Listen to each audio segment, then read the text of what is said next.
In this snack video, we'll show how IBM Robotic Process Automation can automate a simple task, such as a currency conversion lookup. Imagine you're writing a proposal and you need to convert your prices into a different currency. You could search for a currency converter app on the web and look it up yourself, or you could ask IBM RPA to do it. You could configure a bot to prompt a user for the currency types you want converted, then launch the currency conversion website, enter the currency types, do the conversion, and save the results in a text file for reference.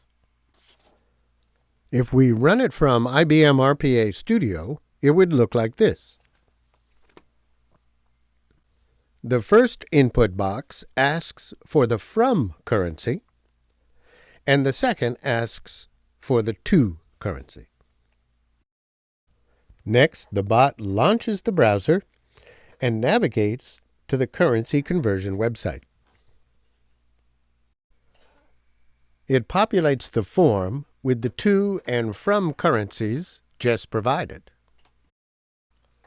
Then it copies the result and stores it in a text file for reference and validation if needed.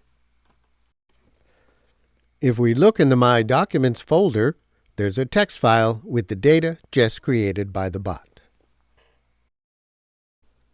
If you want to know how to build this bot, go to the IBM RPA recipe called My First Bot. You'll find the link in the video description.